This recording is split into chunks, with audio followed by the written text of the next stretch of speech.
This episode is brought to you by Avalanche and Paraswap. You'll hear more about them later in the show. Enjoy. We can make currencies that exist today available to everybody. So why are there some people in the world who don't have access to stable money?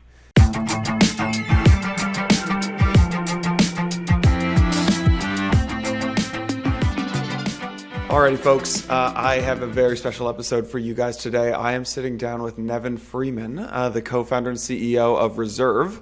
Nevin and I actually have a little bit of background. I moderated a panel back at SF Blockchain Week in November of 2019 with Nevin, Jill Carlson, and a few other folks. So this is the second time we're speaking, first time we're getting it recorded and putting it on the podcast. Reserve is a platform that Nevin will end up sharing a lot about. They have some amazing investors, Sam Altman, I think Peter Thiel, Coinbase, I feel like half the founding team of PayPal. So anyways, I won't share too much because that is Nevin's job. But Nevin, welcome to Empire, my friend. Thank you for having me. Super excited to catch up, Jason.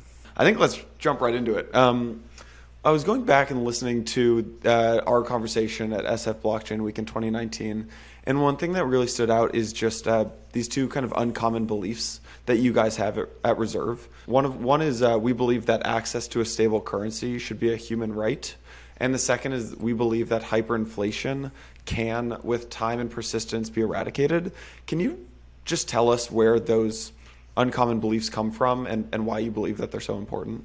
Like, the way I think about this is that, like, the international community, like nations, when sort of coordinating with each other, it's sometimes useful to come to consensus on, something where it's like, okay, we've decided this is super important for anyone who wants to live, who's trying to live what is in like UN terms a dignified life. If you want to live a good life, like, what are the essential things that humans need access to? Especially things where we as humanity sort of have solved that. It's like we believe that we can provide access to everybody. So an example that I like to point to is access to clean water and sanitation was determined by the UN to be a human right. What does that mean? Like, what does it mean for the UN to say it's a human right? Well, it basically is just a way to build global consensus that, like, hey, look, everyone, this is something that everybody needs. It's totally within our technological power and, sort of economic power to provide this to everybody. So we should just consider this a baseline thing that we want to try to provide to every human, regardless of who that human is or, what that human contributes to society. We just want everybody to have it. And so with stable currency, like, as history progresses and as we figure things out as humanity, we add things to the list of human rights. We generally don't take them away. We're generally not like, oh, people don't need that anymore. It's like, okay, this thing is within our power, so we're going to add it to the list and try to provide it to everybody. And so other examples that are like currently under debate are access to electricity and access to internet, where it's like, okay, it does seem like you're maybe not on equal footing with the rest of humanity if you don't have access to, say, electricity. And it does seem like maybe we could manage to provide that to basically everybody. We thought about this because we were trying to figure out how to explain to the world what our feeling is about the importance of access to stable currency. And this human rights framework turned out to be the best way to get that idea across, where it's like, if you think about it, if one person has access to a stable currency and they live in an economy that whose currency is stable, and one doesn't have access to stable currency, can't straightforwardly save money, lives in an economy where the currency is constantly devaluing, they don't really have the same chances of success in life. And by success, I don't mean anything big and fancy. I just mean like the basic functionality of life today in a capitalist world depends on the money being stable. So basically, it's a pretty straightforward idea once you think about it, that like, it's like technologically we can make currencies that exist today available to everybody. There are plenty of currencies that are relatively stable right now. So why are there some people in the world who don't have access to stable money? So basically that's, we believe that it should be considered a human right, literally by the UN. It's a long road, I think, for us to eventually, hopefully, convince the UN and actually have that be ratified. I don't think that's going to happen anytime soon, but I think that even if the UN doesn't recognize it that way, we recognize it that way, and people who are familiar with cryptocurrency, I think, are starting to recognize it that way. But like, the vision, the idea for how you could reduce the incidence of hyperinflation is basically make currency substitution a more and more appealing option, so that as economies that are unstable enough to end up going into hyperinflation, as that keeps happening, and it sort of happens to like one country every 1 to 3 years on the face of the planet, make it so that in virtually all cases they end up choosing currency substitution rather than choosing to try to recreate a new currency, so that they end up in a more stable regime. And we just see empirically that just does mean you have better odds of not going into an inflationary cycle again. But then there's a further challenge. If everybody adopts the US dollar, well, then what happens if the US dollar has problems someday? And at least in crypto, it's a popular idea that the US dollar might have problems. And even in finance, some people really do think that that could happen. And so the thing we're trying to do is to build an entire alternate system, like an alternate, like a totally alternative reserve currency, or even multiple of them, that are backed by assets, like baskets of assets that are not controlled by governments or central banks. Which is not to say that governments and central banks are bad. I think that I actually tend to be sort of more pro-government and rules and so on than a lot of people in crypto. But you have to acknowledge the fact that fiat currencies, even the best ones, they rise and fall over time. They don't tend to last for 500 years. And so in the long term, if what we're trying to do is create a stable situation where all countries around the globe have access to stable currency and there's virtually no risk of hyperinflation, I do think a more sort of commodity type approach to money, where we have a stable currency that's backed by a basket of assets, is a safer bet. And so the idea is that currency substitution occurs after hyperinflation, and instead of adopting the dollar, you adopt a cryptocurrency that is backed by a basket of assets that's sort of operated in this interesting semi-centralized, semi-decentralized way, but there's no monetary policy involved there. There's no there's no central bank steering it that's able to print money. It's all of the coins are 100% backed by those real world assets. And so just one more piece of that is that we think we could make it more appealing to do currency substitution by there being stable cryptocurrencies that are politically neutral, that aren't controlled by any other government. Because that's one downside of adopting, say, the US dollar, is the US dollar is controlled by the US government. Some countries, I think, are probably fine with that, and some countries might not be fine with that. And so by having a stable currency that is, where you don't have to worry about a central bank somehow messing it up sometime in the next 100 years, and where that currency isn't controlled by any foreign government, we believe that that could make currency substitution more attractive. So if you put all those pieces together, you could see how maybe over the course of 50 or 100 years, you could have more and more switching to this stable currency that has very low risk of high inflation at all, but especially hyperinflation.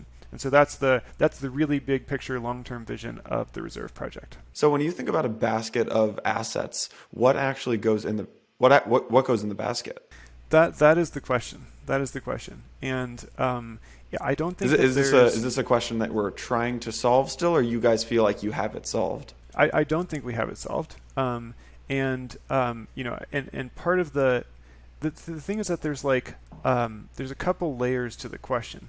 So the simplest version of the question is, well, what assets could you aggregate together today that would be relatively stable?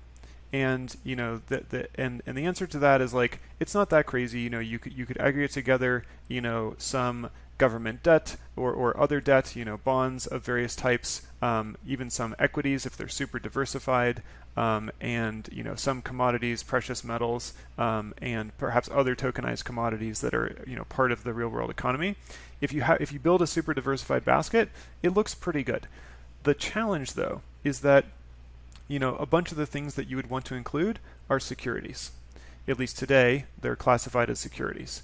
And so there's a question of, well, what happens if you build a blockchain token that's backed by tokenized securities? Well, it's probably going to be considered a security, right? And so that really severely limits which platforms it can be transacted on. And so in the long term, one of my biggest concerns with the Reserve Project, I think one big risk for that long-term vision is what can we sort of essentially get permission to tokenize and use as backing for a currency, where that currency has to be holdable and sendable and tradable by virtually anybody on many different platforms. It can't be so restrictive that it only works on exchanges that are sort of blessed national security exchanges like the New York Stock Exchange or something like that.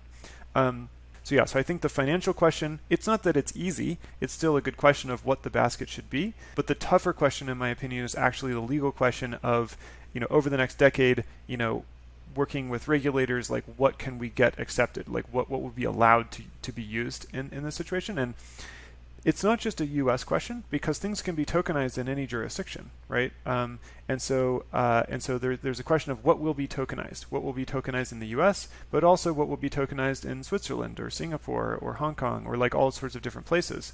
So I think there's actually a lot of legal and in some sense political work to be done, I think, for this idea to like fully succeed to its maximum potential.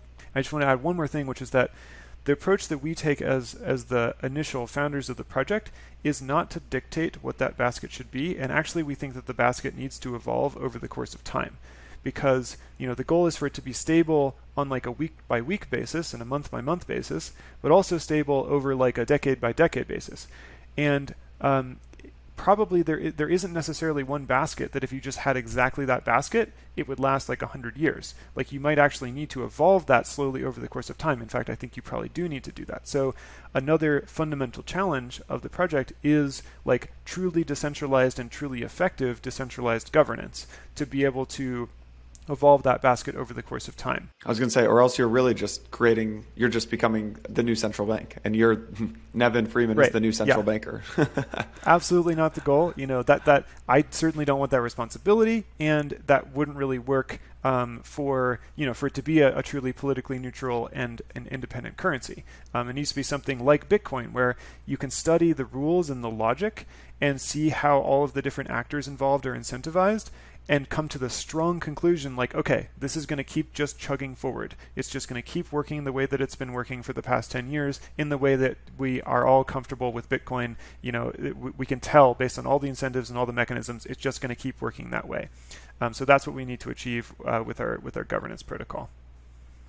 Can you just talk about like what, outside of just the government printing too much money, how does a country get to hyperinflation? How does it get that bad?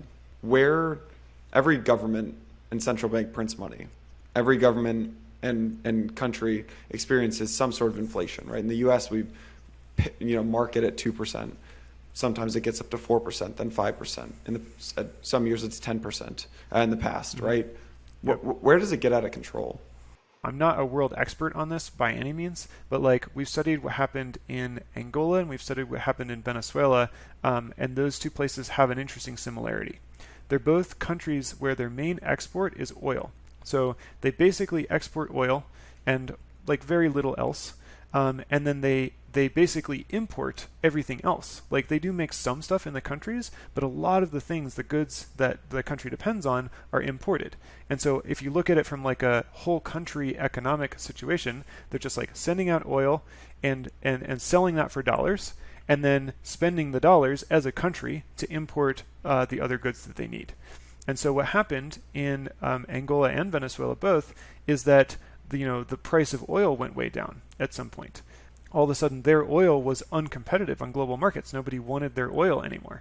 And so, they had been having, hundreds of millions of US dollars flowing into their economy like all the time. And then suddenly they had none of that. Right? So now they're spending their dollar balance as a country to import stuff, and eventually they just have very few dollars in their central bank's reserves.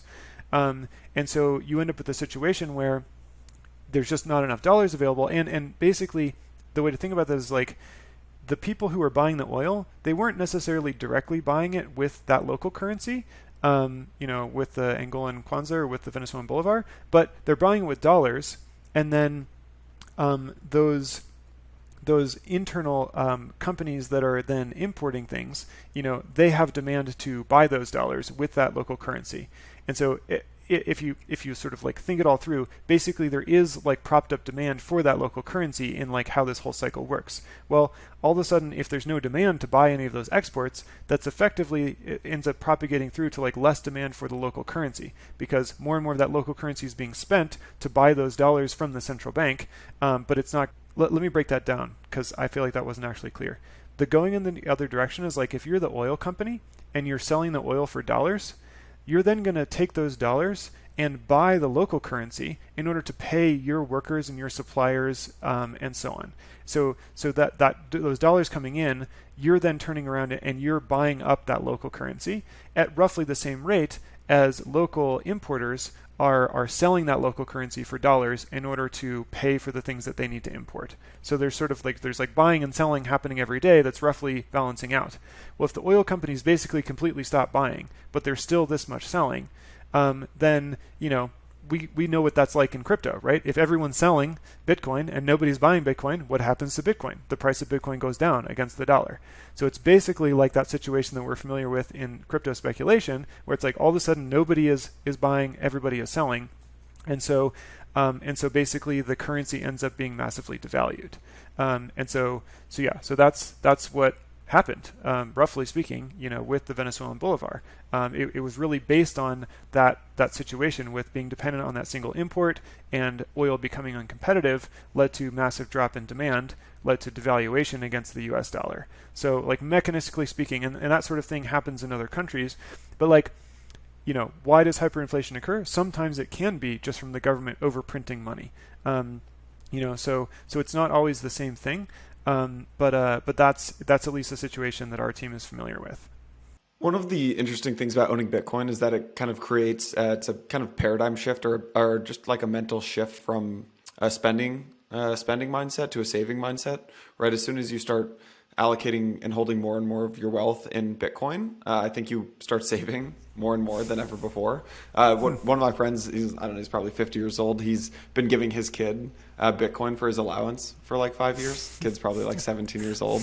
And his kid, his kid came to him. He's like, Dad, I really need a haircut, but I don't want to spend any of my Bitcoin, and I don't want to spend any of my dollars because I want to buy more Bitcoin. So that's kind of that's kind of like the impact of saving in an asset class that continually gets more and more valuable. What does it do to someone's like mental model of the world and saving when you hold your wealth in an asset that continually you see the value get smaller and smaller month after month? What does that do to someone's like consumer mindset? Yeah. One of my team members actually recently had a bunch of people film themselves on their phones to kind of try to answer that question, to get that point across. I mean, there's a lot of pride for what we're doing. People are very proud to be a part of the project because for them and the people that they know in their immediate environment, it's a pretty important thing. It's actually a lot harder for us to recruit people in the US than it is to recruit people in, say, Argentina or Venezuela, because in the US, it's very complicated to explain the meaning of the project.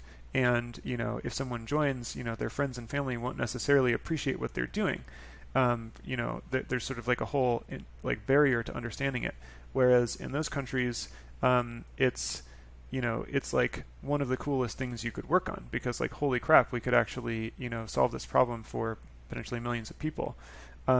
So yeah, I think that level of excitement and pride has been contagious. And I think now a lot of the people on the team, even that don't have to deal with inflation personally, have become very personally invested in that outcome of, basically, providing access to stable currency.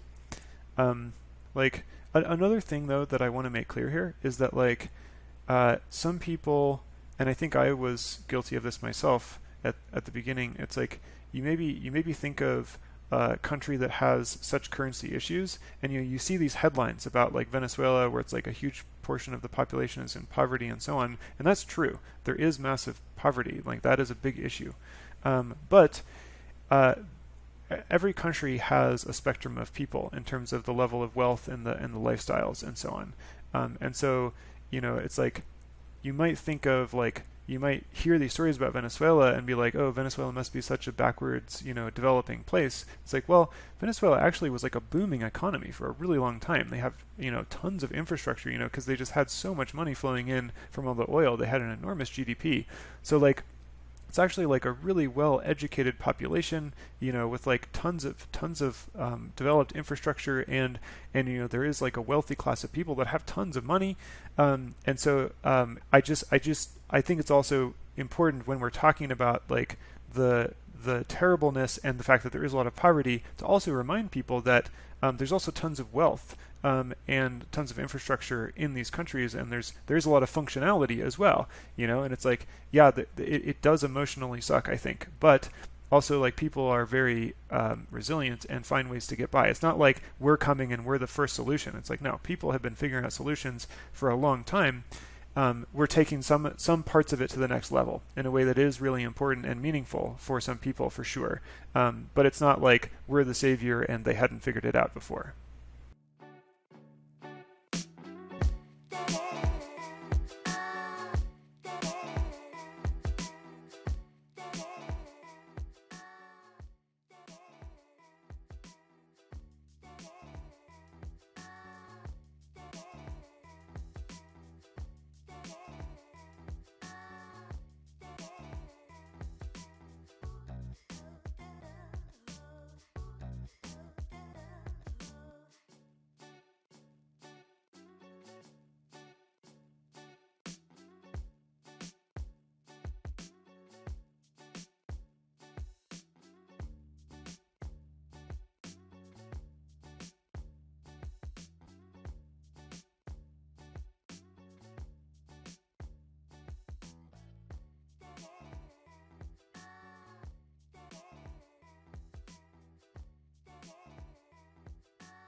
So Yeah. let's talk about Reserve a little bit, Nevin. Can you paint a picture of just how Reserve is used every day, and like what actually happens? You get your paycheck, you move it into Reserve, you can earn yield. How does that all work? And then also just tell us about some of the user numbers. I think would be helpful. Yeah, totally. Let me see if I can show you the app itself.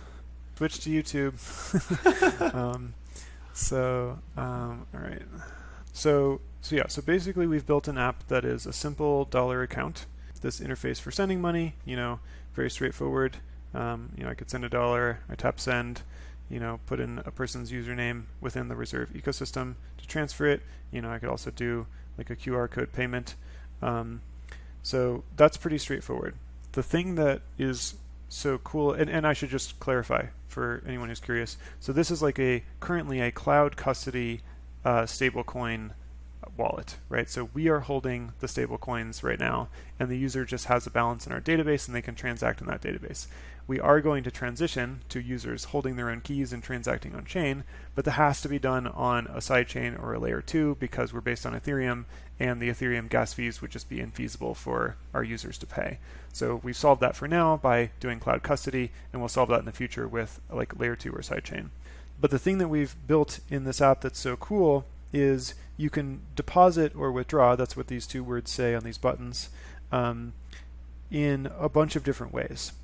So like these top ones, these top 5 are Venezuelan Bolivar methods, like the most popular Venezuelan banks. Pago Móvil is kind of like Zelle, but in Venezuela it's like an interbank way to send Venezuelan bolivars.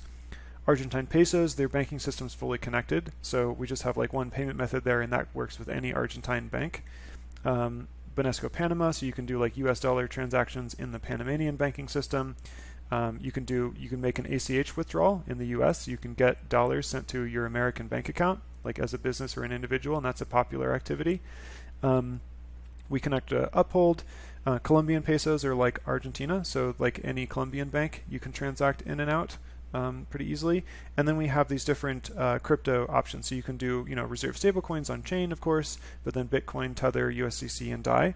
And those are all used in the markets that we serve. In Venezuela, Argentina, Colombia, and Panama, all those cryptocurrencies actually are used in a significant way. These markets are closed right now, but we have support for the Axie Infinity tokens because there's a lot of Axie players in Venezuela who wanted to be able to get their money into dollars. Like, let's say I'm in Venezuela and I had money in my reserve account in dollars. This is like kind of like my savings account. And now let's say I want to go make a transaction where I want to buy something, small purchase, and I want to pay in Venezuelan bolivars because let's say that the merchant that I'm transacting with isn't a reserve user yet. They don't necessarily directly accept reserve. And like the long-term goal is to make it so everybody just accepts reserve, and I'll talk about that in a minute. But we had to build this starting from scratch, starting where nobody accepted reserve. So we wanted to make it really useful to somebody even if the merchants that you're transacting with don't yet accept reserve. So I can withdraw the bolivars. So here I'm doing $2 withdrawal, and this transaction starts. And so what this says here is that your transaction's in process. You can see the state of activity if you want to. So if I tap this button, it'll show me sort of the progress of the transaction. Now what's happening is I've been assigned to a liquidity provider in Venezuela who does these Venezuelan bolivar deposits and withdrawals. And we have a whole network of liquidity providers in Venezuela, in Argentina, in Colombia that process these transactions. So this isn't being processed by like our American Delaware C Corp. This is being processed by like another business that was an existing foreign exchange trading business or crypto trading business in Venezuela. On the back end, I'll show you what's actually happening on the back end. So this fulfillment board is showing like these transactions, like the one that we just queued up. And okay, let's switch over here. So this is now complete. So that transaction is done. I actually now have those Venezuelan bolivars, the 8.76 Venezuelan bolivars, in that Venezuelan bolivar bank account. So if I was standing in a grocery store, I could now swipe my card and pay with my $2 worth of bolivars. But I didn't have to hold those bolivars at all. So I didn't have to be subject to that volatility. I could just save in dollars and then switch over, and holding them for, a few seconds has like zero risk. Even holding them for like, a day usually doesn't have that much risk. There are days where the bolivar will drop 5 or 10%, but many days it doesn't. So even if I did this like before I went to the grocery store and then went to the grocery store and paid with bolivars, that would be not a risk for me. That wouldn't bring that sort of emotional uncertainty that we were just talking about. So basically, so on the back end, let's see if we can see that transaction. No, where did it go? Yeah, it's probably right here, to RSV. So what you're seeing here is like the stream of transactions, and I've used some CSS to hide some of the personally identifying information here, so that you don't see any like user data or anything. But this is showing you the stream of transactions of people moving money in or out of the reserve system, via different currencies. You can see US dollars and bolivars are mostly what we're seeing on this screen right now, but you'll see like Argentine pesos and Colombian pesos flowing through. These are live buys and sells coming in right now in real time? Yeah, this is the list of finished transactions. And so you can see we've done 2.47 million total transactions in this system. And this is just like a growing list. We do about 17,000 transactions a day at this point through this system. And that also includes people just paying with reserve, which is starting to become a more popular thing. But at the beginning, it was mainly people moving money in and out because we didn't have any network effect yet. Now we're starting to have a network effect, so people are also just transacting directly in the app. So here's like someone is buying with Bitcoin. And the way that this works is this shows up here, and one of the independent liquidity providers will eventually claim this. This one is, we can see it's gone past 20 seconds, so it's actually here for longer than we would want it to be. Once they claim it, then they'll process that transaction. The user will end up getting their funds. Independent liquidity provider meaning like a large fund, like a hedge fund or market maker or something like that? The liquidity providers range in size. Some of them are like really large trading desks that have tons of employees. Some of them are much smaller operations that only have a small number of people on the team, and they sort of they fill different niches in our whole ecosystem.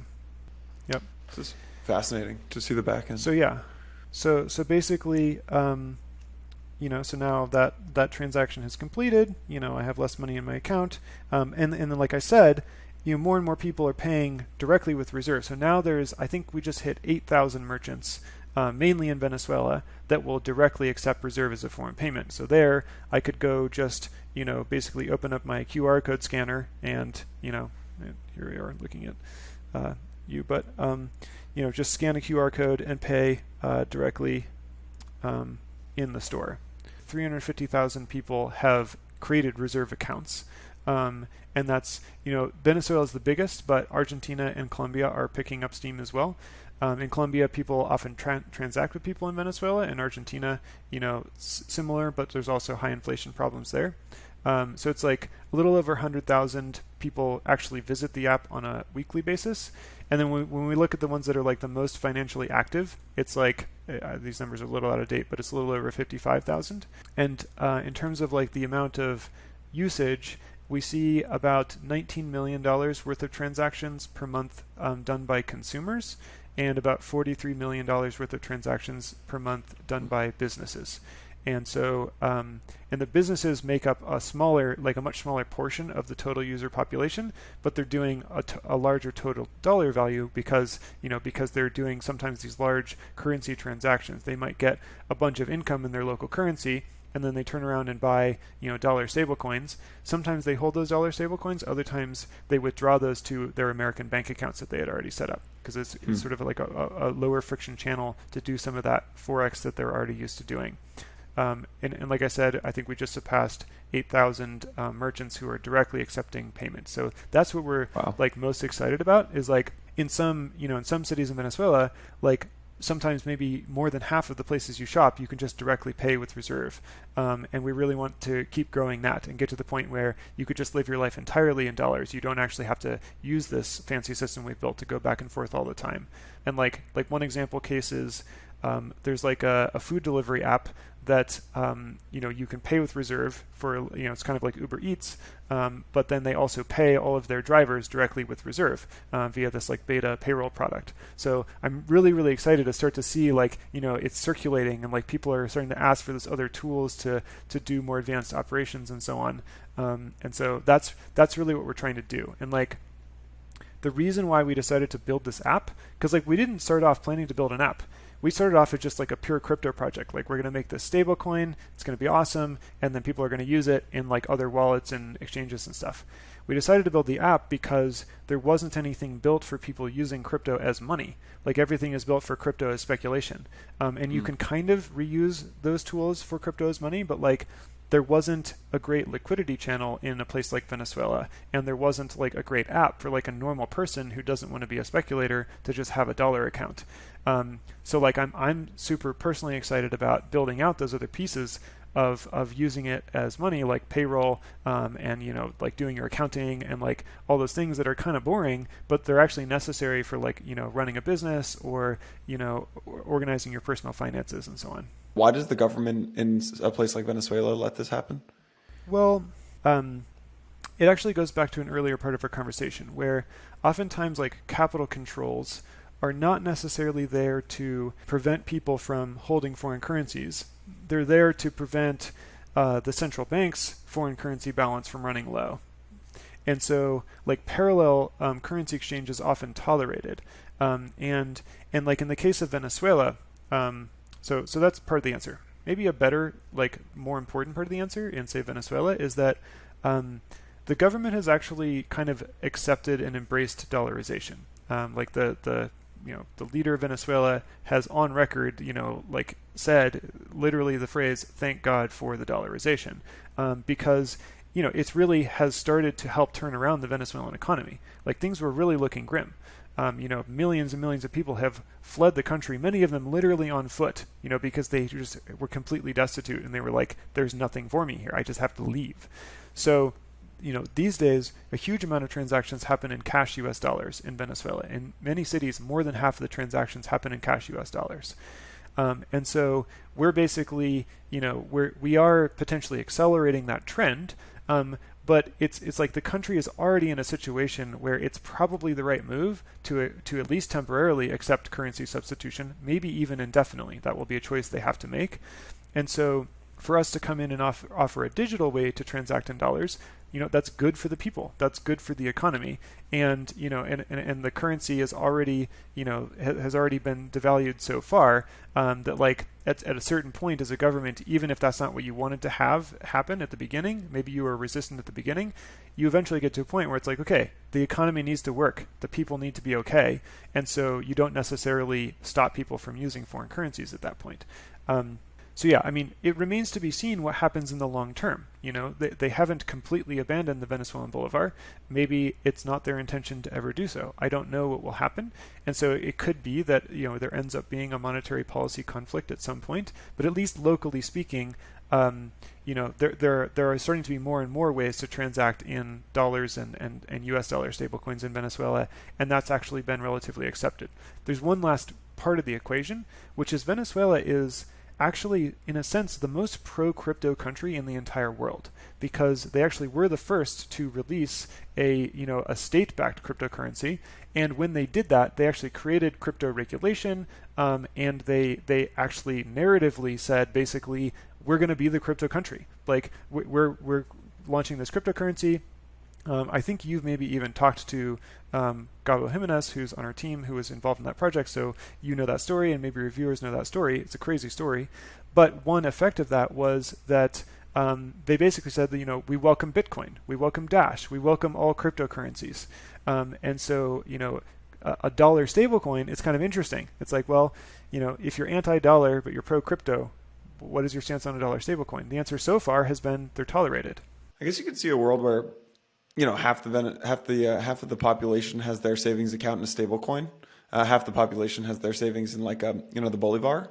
And what ends up happening is that the folks who have their wealth in a stable coin end up living a much happier and wealthier and stress-free life than the folks who have their wealth denominated in a Bolivar. And, you kind of, the government almost gets like their hand is forced, right?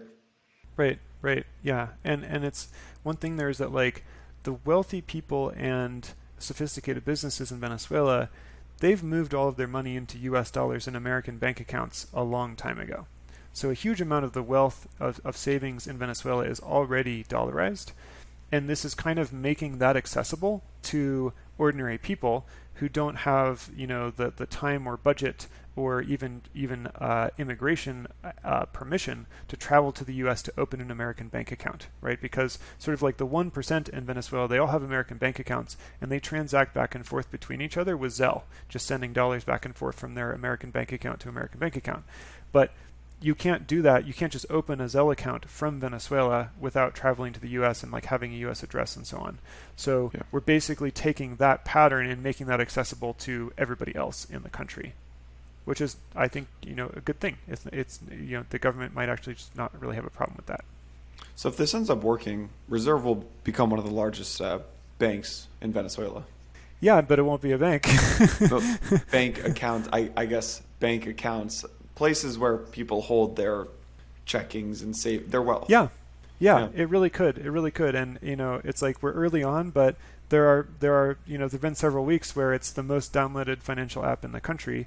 And wow. So if it keeps growing at the rate that it's been growing, that really could happen. And we are aiming to serve millions of people in each of the countries we serve. Yeah. And so I guess this gets back to the protocol point, which is now that you are rolling out the protocol, does the protocol enable you to get access to like DeFi yield, lending and borrowing maybe through Aave, swapping tokens using something like Uniswap? Like, Do you get access to the composability of DeFi now that once you roll out this protocol? Is that the plan? Yes. So yes. So the way to think about the protocol and what it's going to enable is right now we have a stablecoin that's just backed by other US dollar stablecoins. So it's just kind of like a meta dollar stablecoin. The next token that we'll be able to support with this new protocol update is essentially dollars with DeFi yield baked directly in. So as a normal holder of this coin, you don't have to go directly access Compound or Aave because the yield is actually going to accrue directly to that coin without you doing anything. And so for users of our app, what this means is we can start to offer kind of like a checking account and savings account where you can move your balance into this secondary stablecoin and just automatically accrue whatever sort of the standard market DeFi yield is. And the way that works is on the back end, the protocol does actually plug in to Compound and Aave initially, and it's expandable so that it can plug into other DeFi protocols, including like AMMs and other lending protocols. And basically, the underlying collateral is still fiat-backed stablecoins, but those fiat-backed stablecoins have been lent out through those other protocols, or you could use LP tokens, so they're like being traded back and forth, and so then that yield automatically accrues to the stablecoin holder. So basically it's like an on-chain aggregation that propagates that DeFi yield to a token holder without them having to do anything. It's very exciting. And it's laying the groundwork for that longer term vision we talked about of creating asset-backed stablecoins that are backed by things that are not fiat currency. So basically, this upcoming release of the full reserve protocol, you can think of it a little bit like Uniswap, where like with Uniswap anyone can go and deploy a trading pair, and that's why there's like 35,000 trading pairs on Uniswap because it's permissionless, which is so cool. We decided to basically copy that model and deploy smart contracts that are factory contracts, which means that anyone can use our smart contracts to basically deploy a new basket-backed stablecoin with whatever basket they've defined and with whatever governance protocol they've defined. So we'll have sort of our default governance protocol, which you could copy and paste, but you could decide, I think this is a cool idea, but I think that the governance should work this other way, or I think that we should try a token that has this very different kind of basket. So we're going to start it off with this, and we're going to govern it with the same protocol, basically allowing others to create stablecoins with the Reserve platform instead of us being the only ones to create them. So it's a permissionless platform for creating stablecoins, and people can allocate just on Uniswap. A lot of the pairs. There's no trading on most of the pairs on Uniswap. But people can vote with their money, right? And so if someone likes this basket, they like the governance. Exactly. Then capital moves into it. Exactly. Oh, exactly. Yeah, that's really cool. That's cool. I'm so excited, and I think in the short term, probably there won't be tons of them created because it's not quite like a Uniswap pair where like there's a reason for like every crypto project to create one. But if the reserve stablecoins that we create and initially release start to become popular, then I think other people will look at it. And hopefully, like the idea is to make it so that, if you have another idea of how to do it, you don't have to convince the governors of existing stablecoins to do that. You can just go deploy it. And like you said, people can vote with their capital. So this makes it so that if we don't come up with the right idea about what the basket should be or how the governance should work, we're making it easier. We're lowering the barrier to entry and sort of providing, automation and social permission for others to basically fork it and do whatever they want to do with it. So I think it could be that the thing that gets most popular is something that we wouldn't have thought of. I will admit I did a lot of research for this, and I did not realize you guys were building that. So yeah, it's pretty exciting. Yeah, that's great. I know the topic is supposed to be reserved, but can I just ask you a few questions? Yeah, let's flip the interview. What do you think is like the weirdest thing happening in crypto right now? Not the most interesting, but like the weirdest. I mean, the stuff happening with NFTs is just completely bizarre, but I think that's almost like, I don't know, it's NFT. I'm completely exhausted right now because I've been out till 2 a.m. every night this week because it's NFT NYC week. I can assure you there's been some weird stuff happening at some of these NFT parties.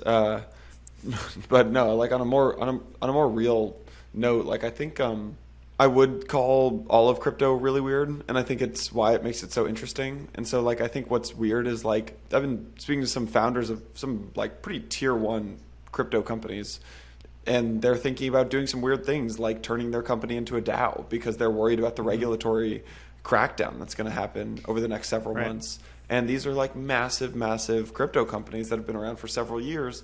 And because they're so worried about regulators, they're literally thinking about turning their company into a DAO. That's weird. Yeah. But it's also fascinating, right? Yeah. On a more playing with the tools type of thing, some of the bridges that are, I think bridging is going to be quite popular and like a pretty big space to invest in as bridges. Yeah. And I think those are weird and funky and like complicated to use, but also pretty cool. Here's the weirdest thing I've seen is watching DAO governance play out is completely bizarre. And like honestly seems like a complete nightmare, but also one of the coolest developments in like human governance and coolest experiments in human governance that like the world has ever seen.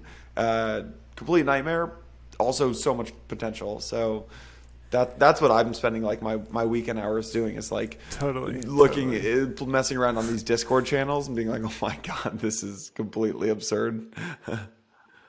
Other than Reserve, what do you think, like, do you see other projects that are interesting or phenomena that are interesting in terms of the rise of crypto as money? People using crypto to, for ordinary transactions, for ordinary savings. And it's fine if the answer is no. I mean, I think there aren't very many projects yet, but I'm always curious to learn about other things that are maybe outside of my sphere that are going in the same direction. Like, I personally think that they're going to end up being, dozens and then hundreds and then thousands of projects that are supporting that as that market is established. But I'm curious, since you talk to a lot more people in the industry than I do, like, what interesting stuff have you seen happening there? So basically I would call it DeFi 1.0. You had like Aave and Compound and Uniswap, and we're kind of recreating the traditional financial capital market infrastructure just in a decentralized manner. What's happening now with DeFi 2.0 is quite interesting. There is one company in particular that I think is really interesting. I don't know if you know Jill Carlson, but she's the one, shout out Jill, she pointed this out to me. It's called Sublime. In DeFi right now, you can only get over-collateralized loans. And the reason you can't get under-collateralized loans is because there's no credit system in crypto. It'd be really tough to build that, right? And so because so much of it is anonymous. Sublime lets you get under-collateralized loans based on your social credit. So you can set up fully customized borrow and credit lines, which can be fulfilled by lenders comfortable with the terms of the debt. And it's all based around your social capital. How is your social capital tracked? This is the question that I do not know. Cool. Borrowers can verify their digital identity with one of the supported identity verification methods, whether that's Twitter, GitHub, Instagram, or other digital profiles, and you can stake your digital reputation. So that's Sublime. I know Aave is working on something very similar. Aave is... I recorded an episode with Stani from Aave like 2 weeks ago, and we released it. I think it's the most recent episode, or maybe the 2 episodes ago. Aave wants to give you the ability to build decentralized social media applications on top of Aave. The reason they want to do this is because then this can let them access the like the social graph, which would allow them to get credit, like social credit data, basically. Which would allow Aave to do under-collateralized loans. Wow. Some interesting That's shit coming crazy. down. Yeah. So you can imagine if there's a decentralized Twitter and it's built on the Aave protocol, then Aave gets access to the entire social graph, which allows people to easily stake their identity and their account to then get access to under-collateralized loans. I know you. I would give you a loan because I trust you, right? And that's all you need for a loan. And right. I'm lending to you based on your social credibility, the trust I have for you, right? And I don't have to see any of your credit score or your assets. I just trust you're going to pay me back. Right. Cool. Super interesting. Awesome. All right, Nevin, we got to cut this off. I think we can talk for hours. So. Yep. Thank you for having me. Really enjoyed it. What is it? Reserve.org. Yep. Do I remember that correctly? Yep. Folks should go check out reserve.org. If you like this episode, and you're listening on Apple or Spotify and you made it all the way to the end, give us 30 more seconds of your time. Leave us a 5-star review. If you're watching on YouTube, I mean, you're a real trooper for watching all the way to the end here. But give us a comment, throw us a like, go follow Nevin on Twitter. Thanks again for coming on, my friend. Excellent. Yep. Good to see you. Talk to you soon. All right. Be well.